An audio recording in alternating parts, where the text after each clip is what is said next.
സുഹൃത്തുക്കളെ ദോഷത്തിനും അതിരുള്ളതാ, അതിരെത്തിയാൽ കൽബിന് സീലടിക്കുന്നതാ. അതിൽ പിന്നെ യാതൊരു ഖൈറിനും തൗഫീഖ് കൊടുക്കുന്നതല്ലൊരു കാലവും ഖല്ലാഖ്.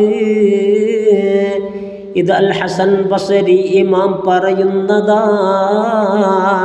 ത്വഹാറത്തുൽ ഖുലൂബ് നോക്കതിലുള്ളതാ.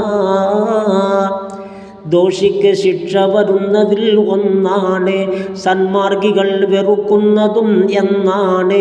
ഒരു തെറ്റ് നീ ഒഴിക്കുന്നതേറ്റം അജ്മല, അത് 1000 സുന്നത്ത് ഹജ്ജിൽ അഫ്ളലാ.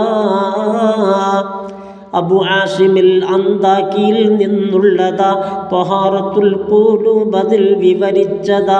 അറിവില്ല റബ്ബേ എങ്ങിനാണ് അടുക്കേണ്ടത്, തിരിക്കന്നെ നീ അതിലേക്കതാ കൊതിക്കുന്നത്. ഏതെങ്കിലും അമലൊന്ന് നഷ്ടം വന്നതിൽ നിനക്കില്ല യാതൊരു ക്ലേശവും അത് പോയതിൽ. എന്നാൽ ഹബീബെ കരയണേ ചിരിക്കണേണ്ട, നിനക്കുള്ള കൽബ് മരിച്ച് പോയത് കൊണ്ടാ. അതുപോലെ പാപം ചെയ്തു പോയതിൽ പിന്നെ വ്യസനം വരാതിരിക്കുന്നതും അതുതന്നെ. ഇതുപോലെ ഹികമിൽ വിശദമായി വിവരിച്ചതാ. 37 നോക്കിയാൽ കാണുന്നതാ. ദുഃഖം നിനക്കുണ്ടായി നഷ്ടം വന്നതിൽ ഉത്സാഹമില്ലത് വീണ്ടെടുക്കാൻ ഭാവിയിൽ. എന്നാൽ വെറും ഒരു കള്ള ദുഃഖം തന്നത്. അല്ലെങ്കിൽ എന്തതിലേക്ക് നീ മുതിരാത്തത്?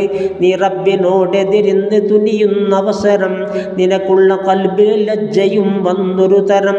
എന്നാൽ ഇലാഹിനെ നീ അറിഞ്ഞവനെന്ന് തിരിയുന്നതിൻ്റെ അടയാളമായി ഇത് വന്ന്.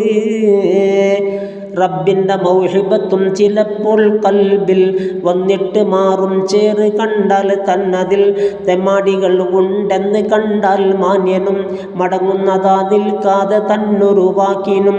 വിവരിച്ചു തന്ന് നമുക്ക് ഖുർആൻ രോഗവും, അതുമാത്രമല്ല അതിനുള്ള മരുന്നും മാർഗവും.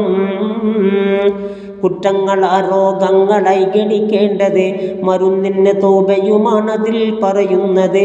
പാപം കുറഞ്ഞിരുന്നാൽ അതേറ്റം നല്ലതാ, മൗത്തിൻ്റെ വേദന കുറയുവാനുതകുന്നതാ.